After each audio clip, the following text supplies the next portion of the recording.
One of the skills that has been the key to my success over the years is my ability to learn. I remember my dad, who's since passed away, telling me I had to go to college. And I said, Dad, why do I have to go to college? And he said, because what college did for me is I learned how to learn. It wasn't what I learned in college. It was that I learned how to learn, and that will help you and serve you your entire life. And whether it's college or any other way, there's a lot of ways to learn how to learn, but your ability to learn will dictate how far you climb and the success that you're gonna have. I can't think of anyone, whether it's an entrepreneur, a professional athlete, a doctor, a lawyer, I can't think of anyone who knows how to learn, who has the ability to learn, that has a ceiling on how far they can grow and how far they can go. Our company's managing partner, when I first met him, he had left Intel, a job where he was making about $150,000 a year, to get into financial advisory work and wealth planning. He got hired by a company paying him $60,000, and that company was a bad fit. He didn't like the way they served clients, he didn't like the way they got paid, so he narrowed down exactly the type of firm he wanted to work for. A firm that treated clients a certain way, a firm that was a fiduciary, a firm that had certain leadership. And then he started going around to networking events,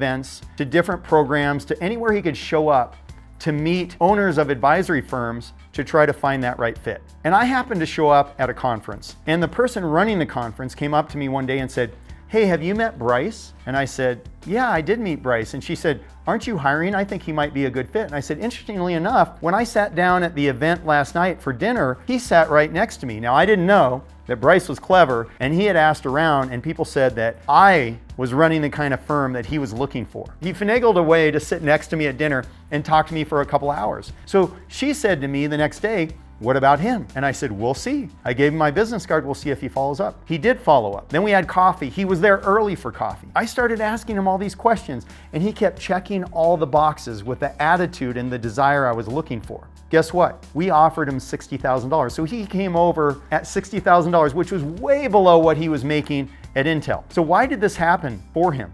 It happened because he knew what he was looking for, and he just started going to these different events and networking and asking, hey, I'm looking for this type of person. I'm looking for this type of firm. And then he found us.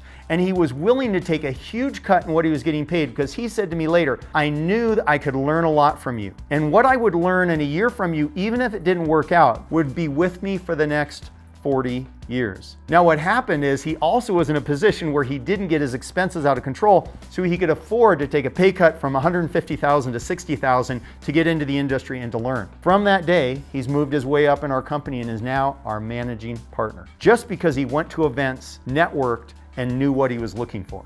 You never know when opportunities are going to rise. My wife Mimi, when she was first trying to get in pharmaceutical sales many years ago, she took a job that was a part-time job. She wanted a full-time job, but she didn't have any experience. So she took a part-time job, 20 hours a week, working for one of the big Walgreens or CVS's, where they were having to go to those organizations and sell a particular product to the pharmacist, over-the-counter product. And it was a terrible job. No one liked it. The pay was terrible. And most people who were working that job worked their 20 hours and not a minute more. And my wife said to herself, I'm gonna do extra. So she took on extra projects. She worked extra hard. She spent probably 40 or 50 hours a week working. I was much younger at the time, so I didn't really understand what that meant. I was telling her, because I loved her very much and still do, I said, honey, why are you putting in 40 or 50 hours? You're getting paid terrible for 20 hours. And she said, I want to do a good job. I want to learn. I want to get better. She left that job to get a full-time job. But here's the magic that she didn't know would happen. 3 years later, her direct manager at that crappy 20-hour-a-week job called her out of the blue, and he said that he was starting a new division for a big pharmaceutical company, and he wanted her on the team. The pay was incredible. The job was a specialty job,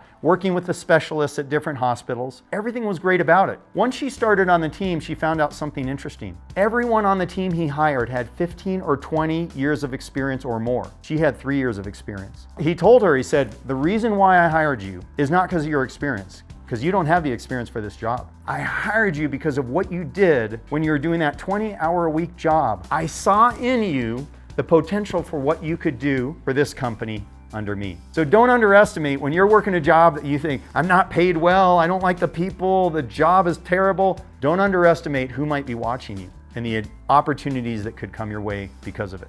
Thank you for watching. Please subscribe. And if you want to learn more about our mastermind and how you can network with others in that mastermind, click the link below.